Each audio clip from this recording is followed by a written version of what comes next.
Hello everyone, my name is Tity Memunatu Samantha.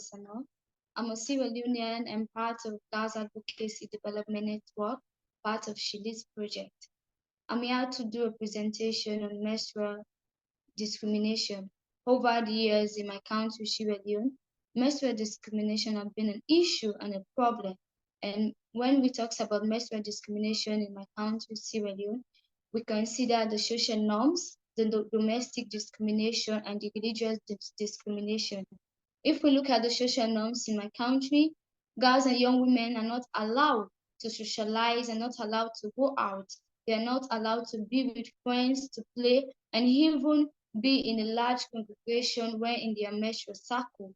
And also when we talk about the religious aspect, more especially the Muslim aspect, women and girls are not allowed to join the Jamaat to pray in mosques because they see it as a taboo and they discriminate them not to join the congregation to pray in mosques. And when we talk about the domestic discrimination in Sierra Leone, my country, women and girls are not allowed to prepare some certain food like akara beads, food like kenda, and food like public food and so on.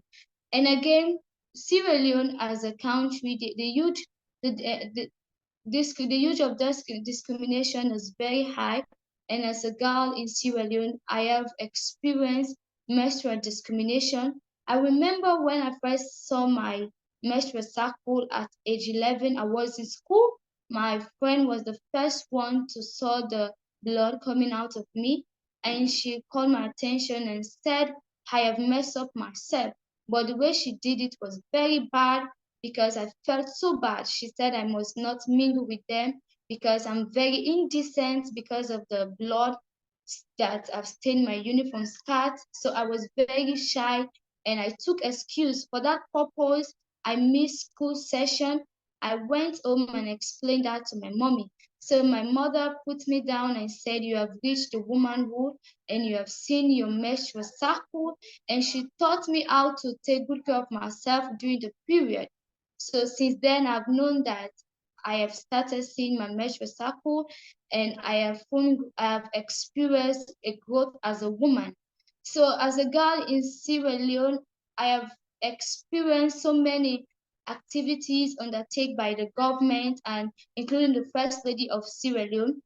Few years back, the First Lady of Sierra Leone, Dr. Fatima Bio, launched the Answer for Girls campaign, and the free sanitary pad was part of it. She gave free sanitary pads to girls in Sierra Leone, more especially girls in the provinces, and also girls in Freetown.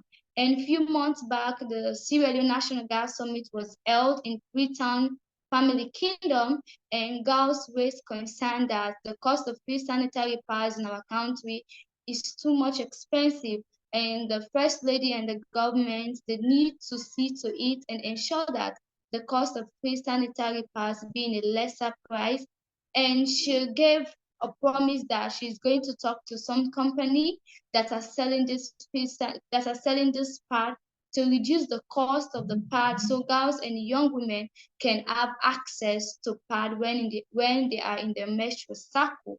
So as a girl in Sierra Leone, I thought it's very urgent for us to have a dialogue on dignified menstruation, because if we have an urgent dialogue on dignified menstruation, it helps girls to have ideas, it helps girls to have knowledge on dignified menstruation, and also it helps girls to know that menstruation is not a taboo, and when they are in their circle, they must encourage one another, and this dialogue will help Sierra Leone as a country to become a friendly country of menstrual hygiene, and also it will send a good message out, more especially the day of menstrual discrimination, which is celebrated on December 8th every year.